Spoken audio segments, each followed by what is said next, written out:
The Pro Show is brought to you by Rocket Media and our proprietary Flash HDR photo process, providing you with the best, most realistic photos of your property.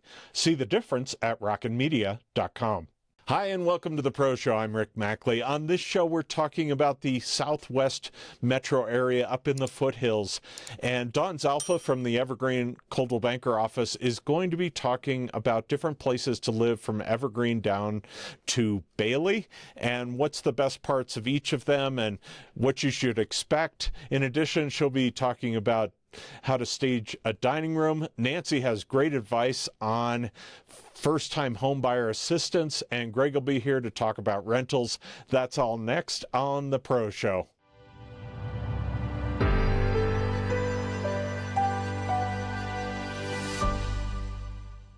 And joining me today is Dawn Zalfa from the Evergreen office with Coldwell Banker. Hi, Dawn. Hi, Rick. How are you? I'm doing great. Thanks for joining me. It's great to have you on today. How was your holidays? Happy New Year. It was lovely. We had a little bit of sickness in the family, but everybody's well and had a nice visit with the family. Well, that's great. Well, welcome. And we're going to have a great discussion about all things real estate. And Dawn is one of those pros that you're really going to want to hear from. And so let's get to some of the market stats from December.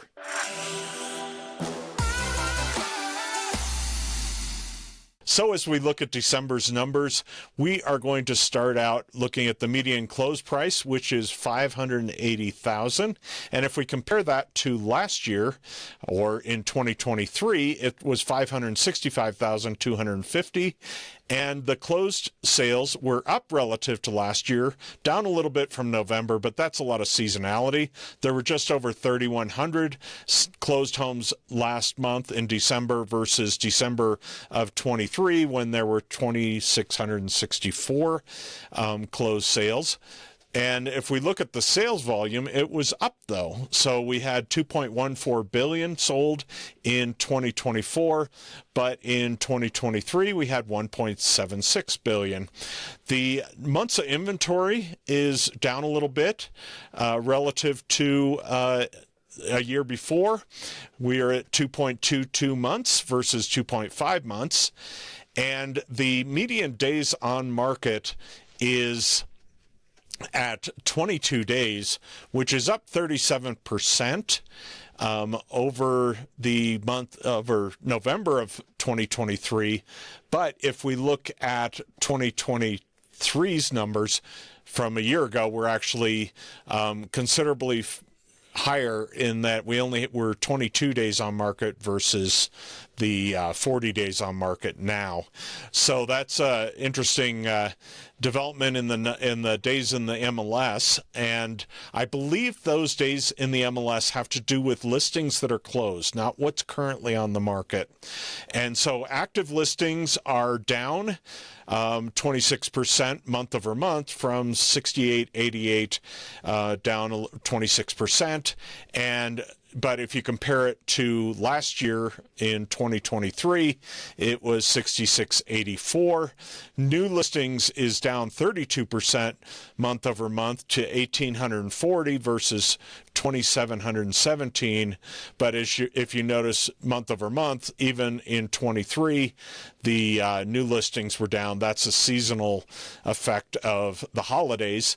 And then pending sales were also down 16% month over month to 2,459.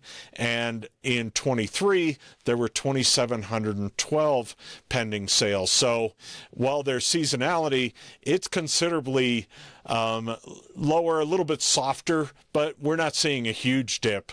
What are you seeing up in the mountains? Of course, mountains are a little different breed these days. And when I say mountains, Dawn, we're talking foothills. Yeah, I primarily work in the foothills and the mountains, and we do have a bit of a different seasonality than down the hill, meaning in the suburbs and the city, because of the weather that we have. I currently live at just about 8,800 feet, so we do have a lot more weather considerations up here. Typically, folks do take their houses off the market or do not list them during the holidays, just because it's a kind of a burden for folks to show properties and shovel snow and plow driveways. So we definitely are usually a bit slower starting in November, but this year's been a little different. Third quarter was pretty slow up here, but our fourth quarter was pretty booming. I'm very, very surprised that we had that. We did see it pick up a bit after the election. I think people had waited as long as they could, and then they realized that they needed to get busy if they were going to buy a house. So we really have seen a little bit more interest and a little bit more showing activity than I was expecting and that I usually see during this time period. And we've had a number of people, obviously, that are interest rate sensitive, and I think everybody's kind of coming to the conclusion that we may be about where we're going to be in the near term as far as interest rates. So if you're going to move, you might as well move. There's no point in waiting to see whether you're going to get that awesome 3%, because hopefully we don't see that, because if we do, it means we're into a terrible situation like we were with COVID a few years ago when everybody was locked down. So I'll take a little bit higher interest rates and not having COVID. That's just me. What do you think? Completely agree. And it is the new normal. We had to have people get used to the new normal, and I think they have. Interest rates did go down to the lower 600s, and then they went up again. That was just a little dip. But I do think people are finally getting used to the higher interest rates, and they realize that we will not be at COVID rates, because that was a very unusual situation. And we, again, like you said, don't want to go back.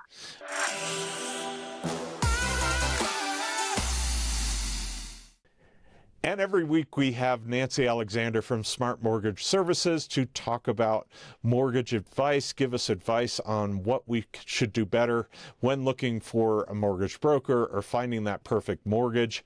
And Happy New Year, Nancy. Happy New Year, sir. Thank you. And so we want to talk today about first-time home buyers, because getting that down payment can be a drag. It can be huge. And so are there options for people who are buying their first home, and what are some of them, or what's at least a good one? Well, let's start with what we call DPAs, right? Okay. Down payment assistance programs.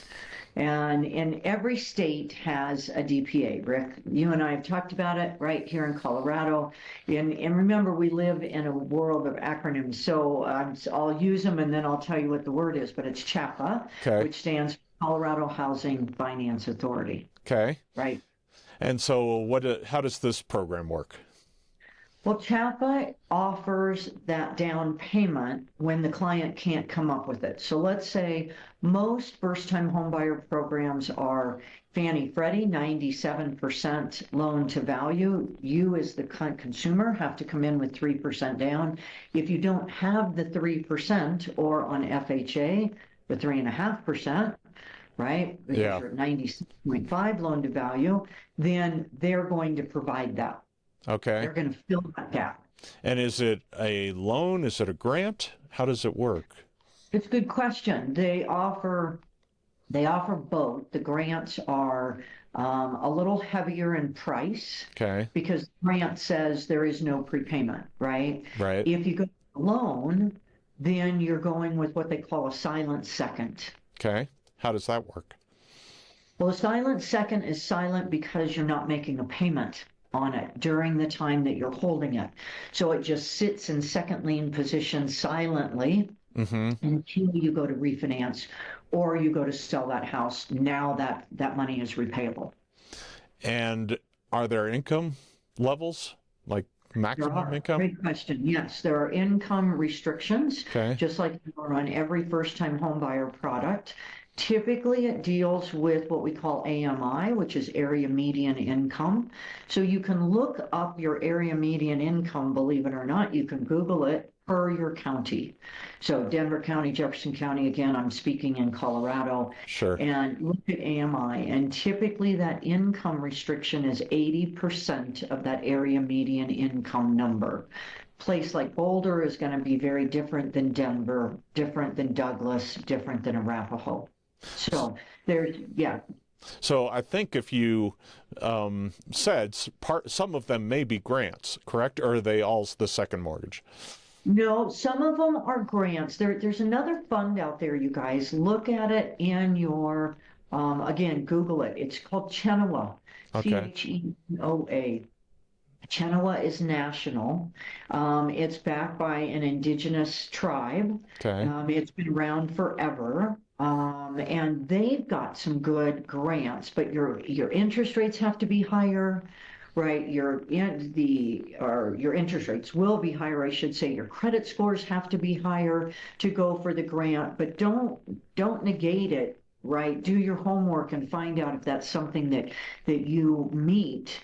Rather than that silent second. But yeah, they definitely fill that void. And when do you repay the silent second? Silent second, again, if you refinance or if you sell, Okay. then you pay it. If it's a grant, then you don't. Now, some of them, Rick, even have that if you've made a payment for, and I think Chenoa is this, if you've made a payment for 3 years and you've always been on time, they'll forgive the silence. Well, So equal to a grant, you just have to wait your 36 months before that forgiving takes place. There's some really good programs out there if you don't have that 3 or 3.5%. And most of the DPAs work with both an FHA loan and a conventional loan. of course, that means you're going to be sticking with your mortgage insurance a lot longer because you're essentially starting out at zero, correct? Equity. Essentially, you're starting out at zero. That's right. And you've got to have that MI until you can show you've got 20% equity ownership in that home. You're right. Well, if you want to find out more about this program, I encourage you to reach out to Nancy. She obviously knows all the details, and you can reach her at the screen. And why don't next week we talk a little bit more about other options for first-time home buyers, because we need to get them in homes so that other people can move up. And a lot of times people just don't know they're even out there. They just think they got to come up with $60,000, $70,000 in a down payment. Yeah, and they just don't. I agree with you, Rick. It's a good subject. All right, we'll talk next week. Thanks.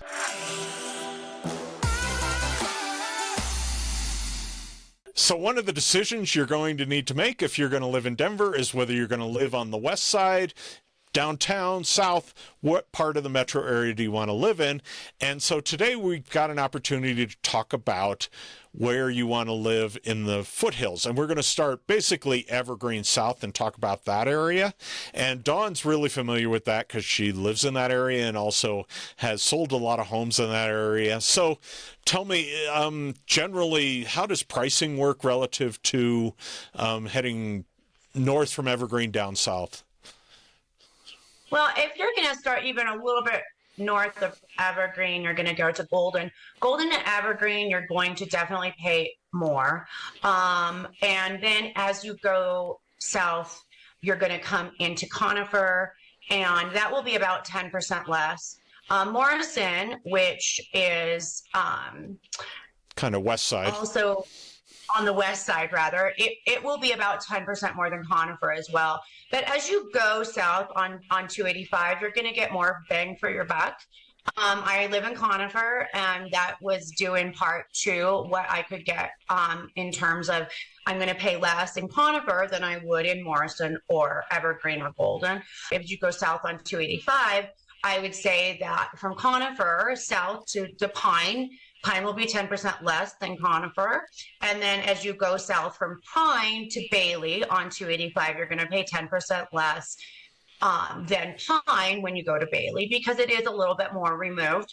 And then that is not for everybody, because folks sometimes need to commute down to Denver. Yeah, and I think that's a misperception from a time, 20 years ago, when it used to be harder to get into Conifer, Pine, Bailey because 285 was just a 2-lane road. And then they opened it up about 20 years ago. And so nobody still knows that it's a area that you can get in and out of Denver almost as easy as most of Evergreen, and in some places faster than Evergreen. So that's something to keep in mind. But I think what we should do is kind of walk people through using Zillow to get an idea of what is available and where they should start looking. And so we're going to give you an idea. So Denver's over here to the right side on the east side, and we're going to head over toward Genesee. And go ahead and zoom in here on Genesee. Tell me a little bit about what Genesee's like. Oh, Genesee is like a little hidden gem. It's right off of I-70, so you've got a lot of folks who really like the convenience of that. It is, I believe, a master plan community, so you do have an HOA, and if that is not your cup of tea, then it's not the place for you. You're going to have smaller lots. The houses are going to be a bit closer together. The amenities there are wonderful. There's several pools, there is clubhouses, there is pickleball, there is some I believe condos or townhomes, which are a great lock and leave for folks who are not here full time. I really do like Genesee, and it is a place where a lot of people are drawn, and I see why. And so it's about halfway between, say, Denver West and Evergreen on I-70. So if you're wanting to get in and out of Denver fairly quickly, but remember you have Genesee Hill. So that tends to have some issues if we get a lot of snow or those icy roads coming up I-70. That's where trucks often get stopped right along I-70. But as we head west, then we come into the Highwan area. But let's start with Soda Creek. Tell me about Soda Creek. Oh, Soda Creek is lovely. It definitely has that kind of Old West feel. It is quite... It feels very removed, but it's really not. You definitely have the accessibility to I-70, and you have the accessibility to restaurants and shops. They have larger properties, lots of gorgeous custom homes. I'm a horse girl, so there's horse properties there. It just has a lot of charm. You have some old stagecoach stops that are still there. It definitely has a unique flavor. It's a beautiful area, but it is very, very costly, primarily because of the custom homes that are on large parcels. And there are no condos there. What you're seeing here on the right is more in this area, right off of, is that 74? And so if you're looking for affordability, you probably end up in a condo or townhome for something under $500,000 in the Evergreen area, correct? Yes, that would be your options. And we do have a lot of active seniors here, so that is a wonderful option for them because of the, you don't have to maintain it. It's not easy to have a large property. I know that myself. Me too. It's not for everybody, and a lot of folks like the option to lock and leave when they travel, and they just don't want the maintenance. And there's some great townhomes, multi-family homes there, condos, some really nice options. And as we head a little bit further south, we get to the Highwan Gulf area. What's that like? That is very much neighborhoody. I don't know if that is a new word that I just I like it. I like it though. Lots of different neighborhoods.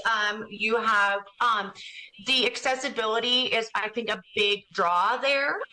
You do have HOAs, and which, in terms has good and bad. The houses are very well maintained because of the HOA enforcement. You do have the availability to shops and schools and restaurants.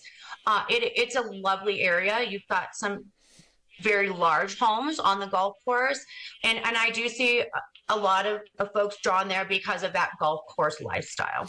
And as you can tell, if you live in Highwan, which I'm sure many people watching this do, there isn't a lot of competition now as of January 12th. So if you're looking to sell, there's like one house available right now. At least that's what's showing up on Zillow. There may be others out there that aren't showing up yet. As we head toward downtown, well, you've got Stagecoach off to the left area, which is really nice area. But then we head toward downtown, and this is kind of the historic part of the area, correct? Yeah, that area is my favorite personally because of just the charm and the history of it. You have some great little cabins that used to be weekend getaways for folks down in Denver. They were likely dry cabins with outhouses, and because they were used as mountain homes or hunting cabins or summer homes. They have evolved and developed over the years, many of them. And then you do have some new builds up there. So it's an eclectic mix, and you're close to the downtown Evergreen area and the lake, which is just so charming. And one of the tributaries is Buffalo Creek that runs, and Upper Bear Creek that runs into Evergreen. And that Upper Bear Creek area is really nice. These are bigger parcels, correct?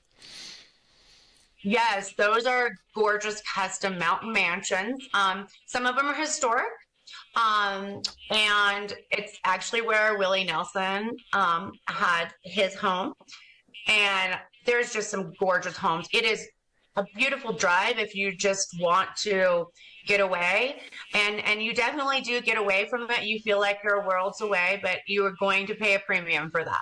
Exactly. So as we head south, one part of Evergreen that a lot of people live in is Brook Forest Estates, and Evergreen Heights and Estates. And this is a nice area, but Brook Forest Road isn't the fastest road. We'll just say that. It's a great area, but if you live up there, you need patience because you have to get off of I-70 and then take 74, go through Evergreen. You can come up a different way, but basically then you have to get into Brook Forest Road, which can take a little while to get up that. But it's once you get home, you will love living in this area. On that note, the views there are spectacular. You are removed. There is it used to be not as desirable because of lack of cell and internet, but now we have Starlink, so that's opened up a lot of possibilities for folks up there, and it does lend itself to being close to some beautiful hiking areas. You have National Forest up there, and you have Maxwell Falls. Just beautiful, beautiful, iconic Colorado hiking. But again, if you need to commute a lot, it's probably not the best place for you unless you can allocate the time to get to and from. Exactly. And if I recall, part of Brook Forest is in Clear Creek County and the other part is in Jeffco. So that can impact taxes, correct? And services.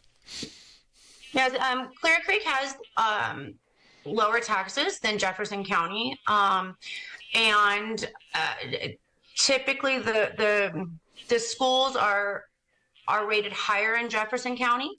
Now, that being said, a lot of folks that live in Clear Creek County can choice into schools in Jefferson County if there's availability.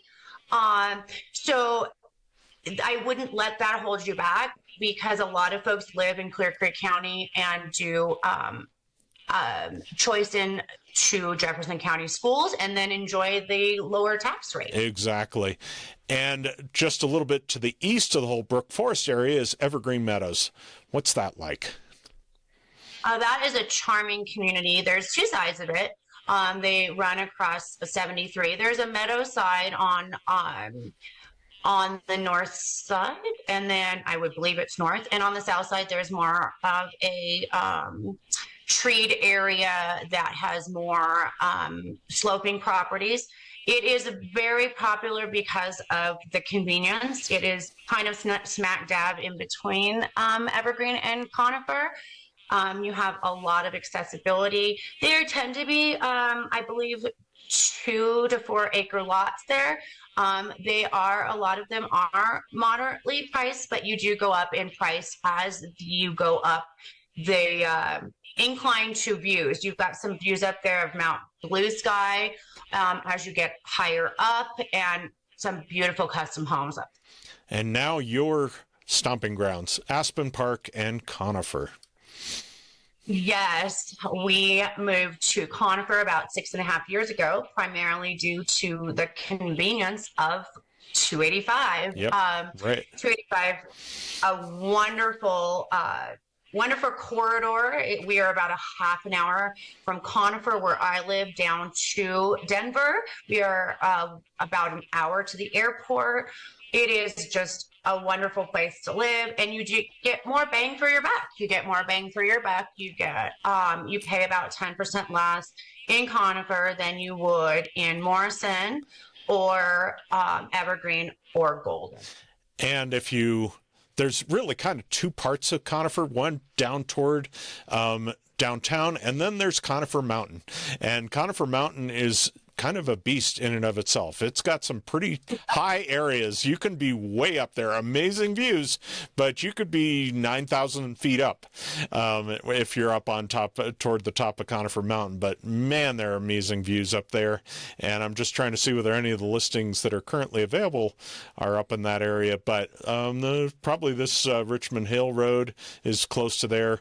So there's just a lot of great city views and mountain views from Conifer Mountain, and that's what makes it great. And then off to the east of there is the Morrison area, and Morrison actually goes all the way down into the almost to what Denver West Lakewood area, but the part of Morrison we're talking about is the hilly part. And here again, if you notice, the prices are relatively somewhat affordable, but then you can get some very expensive homes in Morrison as well, correct? Yes, Morrison is kind of a mixed bag because you do have the foothill areas, and those are more kind of suburban, for lack of a better word. And then you do come up to 85 from that foothill area. You're going to go past the iconic Red Rocks Amphitheater, which we are just so blessed to have in our backyard. It is just a fabulous music venue. If you haven't been there, I strongly advise it. And then when you go up to 85, going south, you will come into some areas with some custom mountain homes. There is a great neighborhood called Homestead, and there are some beautiful homes up there. And it is very convenient because you're relatively close to 285. It does go kind of deep. So not every home in the Homestead is close to 285. Some of them are a 10-minute drive to get there. But it is a very desirable area because of that location, because you are not too far from 470 and you are probably 20 minutes to Denver. Yeah, and if you are working kind of in the southwest part of Denver, there's easy access down Turkey Creek or Deer Creek Canyon to Denver, and that makes it very convenient. And if you're looking for amazing city views, it's called City View Drive for a reason, and that's because you've got amazing Denver views from up there. I've photographed numerous homes there. I'm going to go ahead and move over here, and we're going to head down toward. We've done Aspen Park, Conifer, and we're going to head toward my neck of the woods, which is more toward the Kings Valley Pine area. And tell us about what's going on in Pine. Pine is a little hidden gem. You get it's about 10% less than Conifer in prices. Pine is a great little area. A lot of folks don't know about it. Half of Pine is in Jefferson County. Half of Pine is in Park County. Yeah. I had a bit of a brain fart there, but Park County, you're going to pay less taxes as well, and you can also avail yourself of the school choice and choose into Jefferson County schools. Pine is it's very iconic because there's some world-class fly fishing in that area, in the Deckers area. It has a rich history. There is stagecoach areas and where the train used to go. There's beautiful river down there. When you would go down to the Platte River, it's a beautiful area, and it's kind of a little hidden gem. A lot of folks don't know about Pine. I really encourage folks when they move here to take a look at Pine. It's not that far south, and so the commute isn't far. I can tell you I'm 30 minutes to C470 from my house. And it would seem like it's a lot longer, but it might be a little bit longer on 4th of July weekend when we get some backups. But other than that, and when I moved up here 20 years ago, there were no multi-million-dollar homes. Now there are a couple of subdivisions down Pine Valley Road that will give you super high-end, relatively high-end homes for the Denver area but they're amazing properties. We've got a $6.1 million home for sale right now just off of Pine Valley Road. So and as we continue, we get to the Roland Valley, which is kind of more toward the Bailey area. What's that like? Well, if you're going up there, you've got Willow Wisp, which is a great little neighborhood. There's smaller parcels, lots of, I would say, perhaps some starter homes there or some step-down homes. And it is a really nice little community. It has an ice skating pond, and it's very conveniently located. It also is not on well and septic, so a lot of folks moving up here are a little nervous about being on well and septic, so that area you don't have to worry about those things, and you do get a nice home there, and they're smaller homes, and a lot of folks really appreciate the size and the convenience of that area. Roland Valley is also typically smaller homes. There are some larger homes. It's kind of a mixed bag in there. Great area, and you don't have that nuisance of an HOA in that area. and some of the homes that I've photographed down there have amazing views down the valley as well, and so it's quite nice. Deer Creek Road, if you go up there, this is a historic area up Deer Creek Road up toward Humphrey Park, Harris Park, a lot of old campgrounds and areas that people like living in. The people I've talked to when I'm photographing their home, they love it up here. It's a great little community up in this part of Bailey. What do you think? It's a great area. You get a lot more bang for your buck because, again, like some of the areas here, they're not as accessible. They're not as easy to get to. But you've got fantastic properties up there. The most gorgeous views. If you're coming down 43 to Mount Rosalie, that's going to be your view. You've got some large agricultural properties. It's just a beautiful area, and you do get a lot more bang for your buck. There are some neighborhood areas there in the ranchos, Deer Creek ranchettes rather, and they also have the best names ever: Vigilante, Bad Bandit, Hangman. So that's a great little neighborhood, and I do tell folks about that neighborhood. People who live there don't ever want to move. Yeah, it's great. And as we head toward Bailey itself, one of the things I always loved about Bailey is Mount Bailey has a cell tower on it. So you can get good cell service almost anywhere in Bailey off of that tower because of that. And we kind of skipped coming down into Bailey. And what is the name of that hill coming down into Bailey? I can never remember. Crow Hill. Crow Hill. That's another really popular area, isn't it? Yeah, and that area, a lot of folks love to live there because you do have the little old town of Bailey, which you can kind of see on the tip there.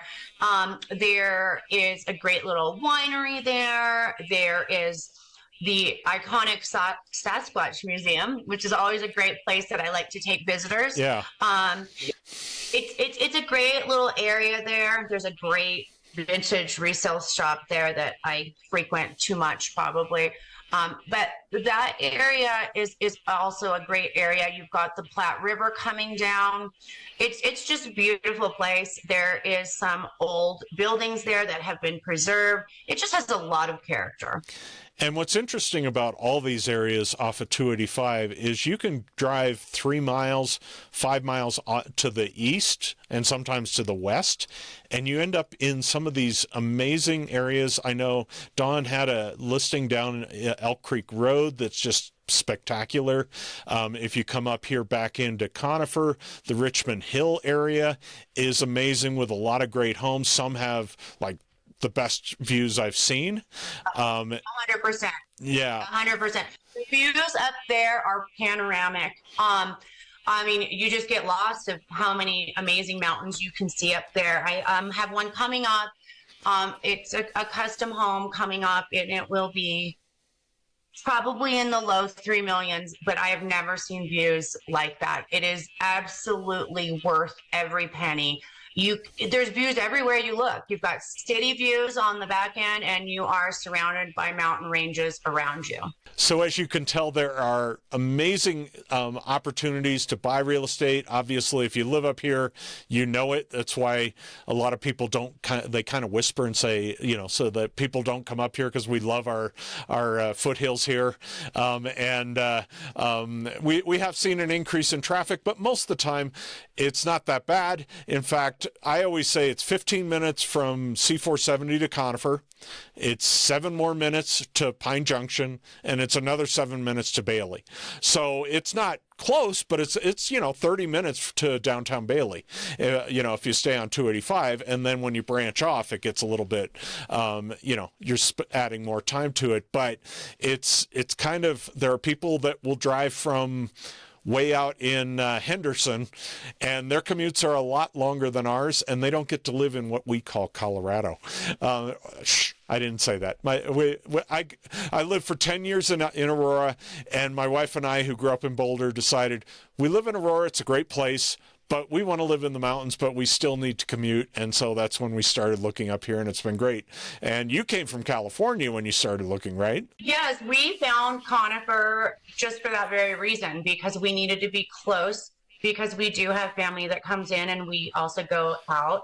So we wanted to be within an hour of the airport. We wanted to be within about a half an hour of Denver to enjoy all the sports and cultural. We've got great museums. We've got amazing sports. We've got great restaurants. Denver's a lovely, lovely city.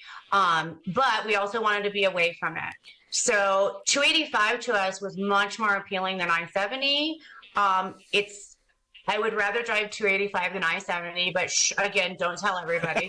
The people up here, when we do have traffic, it's because people recreate where we live.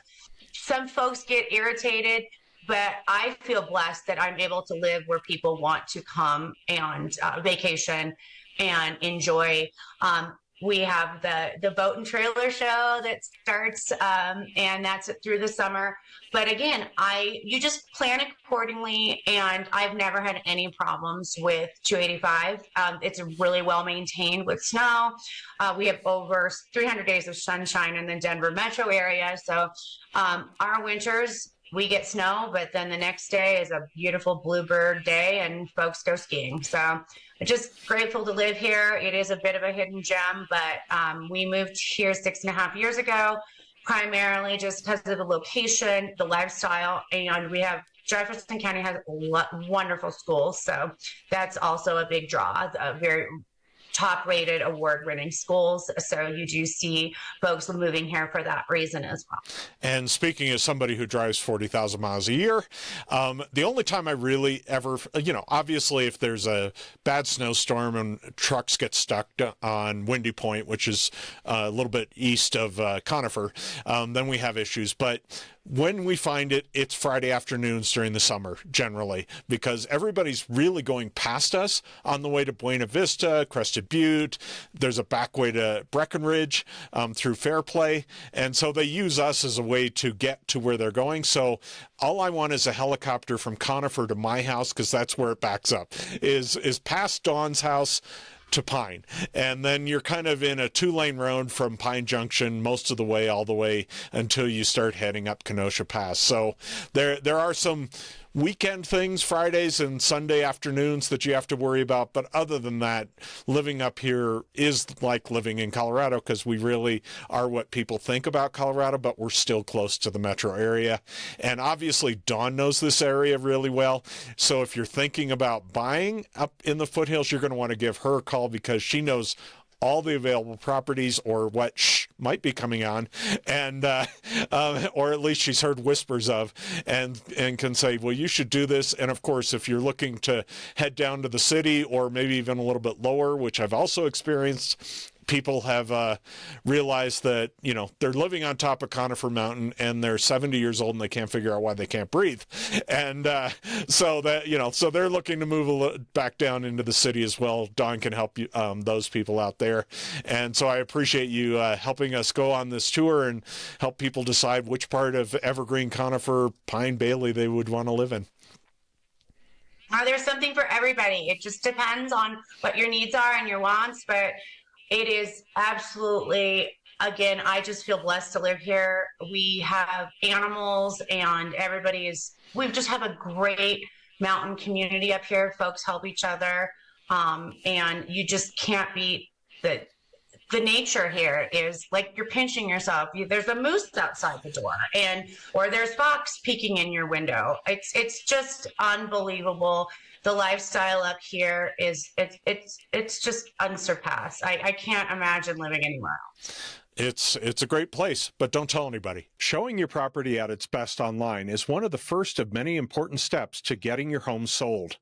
At Rockin' Media, we provide you with the best quality photos taken by staff photographers, not contractors, who process your photos individually. We use our proprietary Flash HDR process, which combines the natural look of HDR with the color accuracy of Flash, along with properly exposed windows. Rockin' Media's HDR process is clearly exceptional. Find out more and schedule online at rockinmedia.com.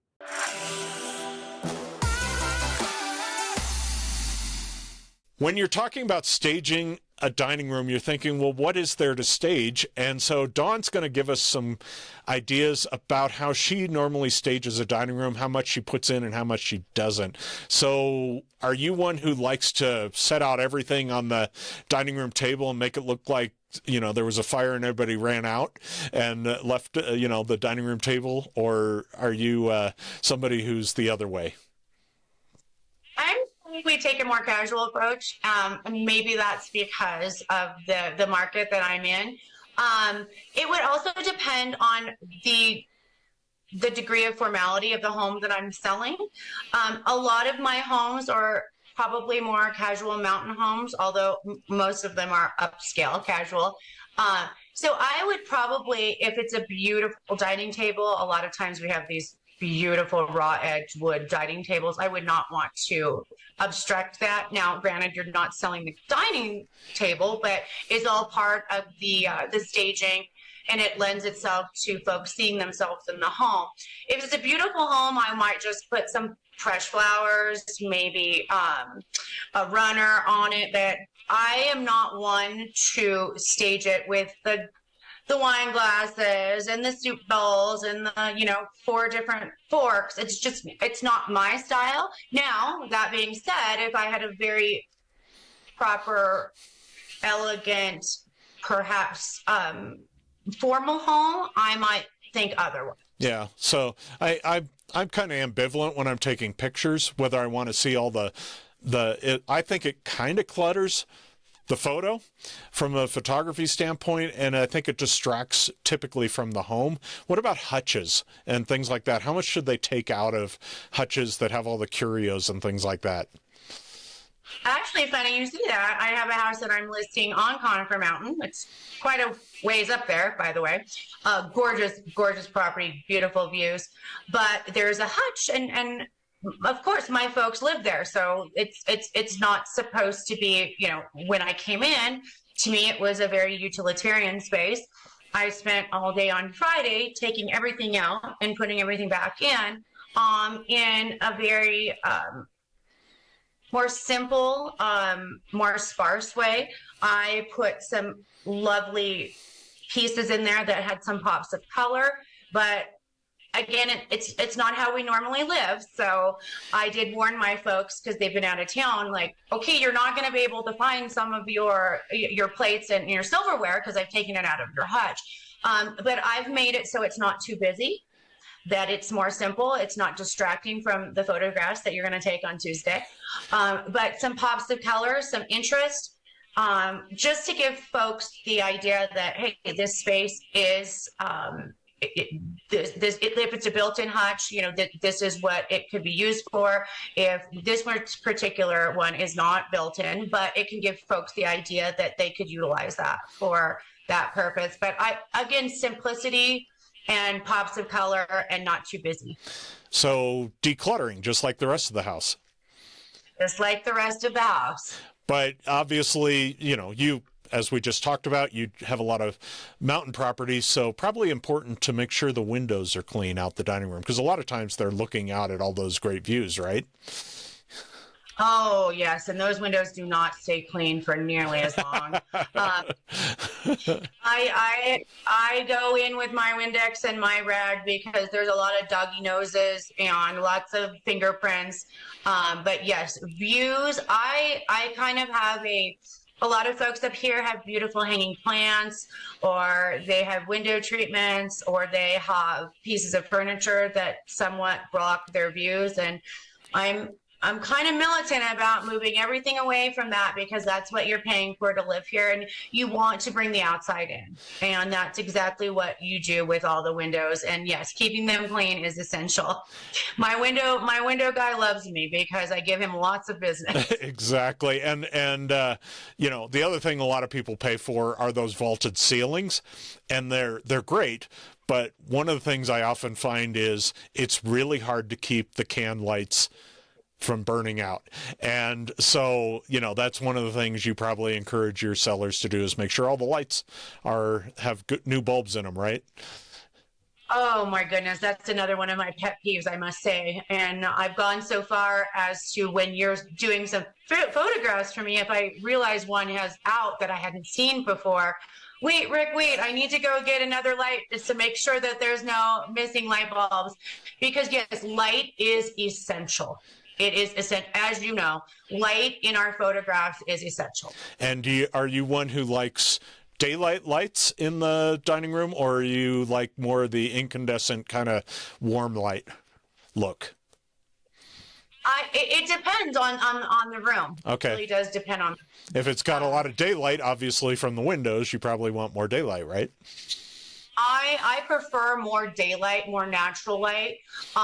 But light it's crucial. Sometimes it can be very harsh. Sometimes you want that warm, natural light. We can't always have that. There's some mountain houses that are dark. Log homes tend to be dark, and so that's a problem.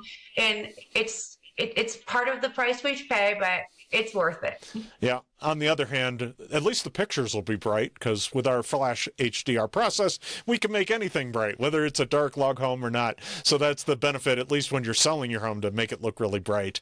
Any other tips? How about flooring, rugs, carpets, things like that?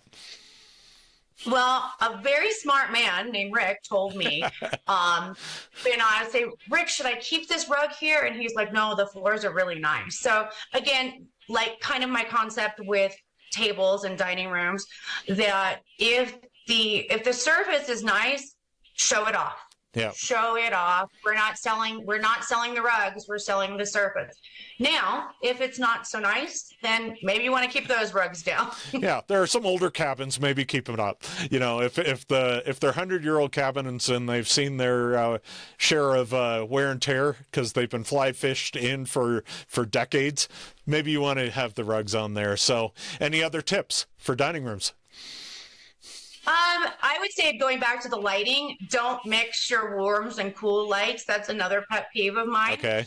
I know even in my own home, sometimes we have the high ceilings, and my husband will go and switch out a light. And if it doesn't match the neighboring lights, I kind of lose my cookies. So make sure that your warm and your cold lights aren't intermingled. I don't feel like they play well together. I will second that opinion. That's important because it, first of all, it freaks out the camera somewhat, and it also makes the photos not look as great.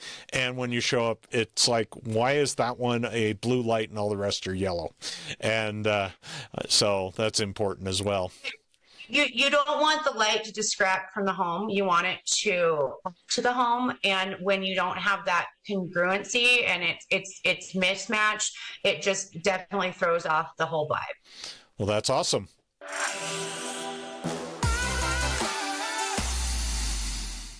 Well, with us every week is Greg Machle from Real Property Management. Happy New Year, Greg. Happy New Year to you, Rick. How are you? I'm doing great. Well, last week we looked back at 24, and now we're way into 25. So what are you seeing as far as trends going into 25? We're putting on our crystal ball hat. I love it. Let's talk through some of the components that we know from a crystal ball standpoint. Then we'll talk through some of the wild cards in the midst. So here's a couple things that we do know and or that we're pretty certain of as we look into 2025. So rental rates, as we talked last week, have been slowly coming down. We do expect to see more of that in 2025. It has not been huge from a percentage standpoint, but very gradually, slowly coming down. So I suspect that we'll see more of that in some areas, maybe flat at best or a point or two up, I think is going to be our best bet. With regards to vacancy rates, I think we're going to continue to see vacancy rates climb, although in the multifamily space, building permits, and we'll see the final data probably here in the next month or so, building permits were about half in 2024 relative to what they were in 2023, with units coming online also about half relative to where they were. And so at some point, Rick, the market is going to hit equilibrium. I'm just not sure it's going to be in 2025. I think supply is still going to outstrip demand, and so prices will come down, vacancy rates will go up.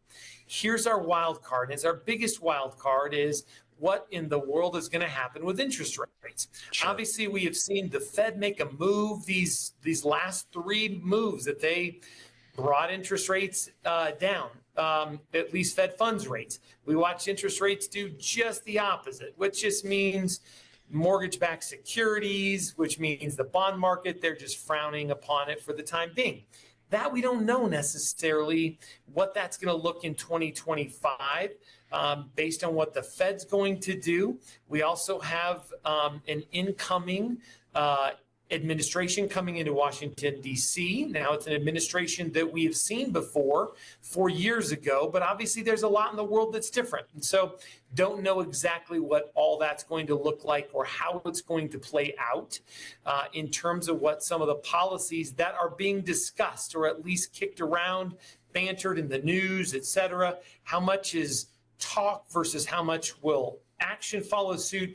That all remains to be seen as we go into 2025. So those are our biggest wild cards.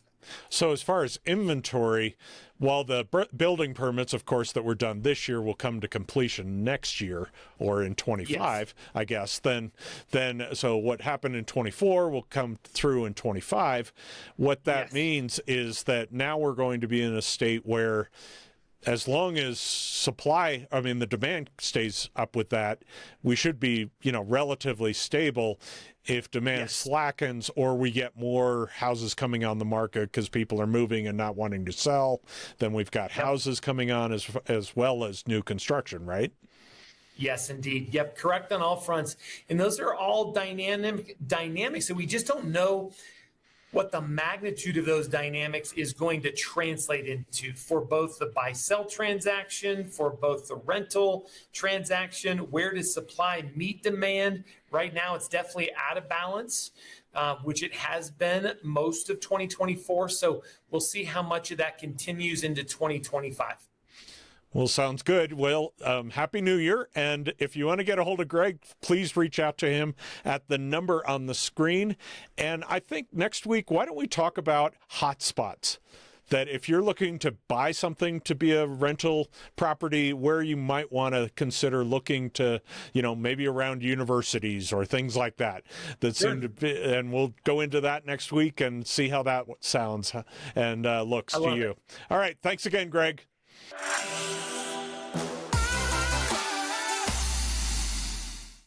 On this section, we are calling it 10 favorites, and this is a good way for you to get to know Dawn a little bit better. And we're going to ask her her favorite things, starting with, what is your favorite food? I love sushi. So I know a lot of people are maybe not sushi people, but I love fish, and sushi is definitely my favorite. So the next one is your favorite pastime.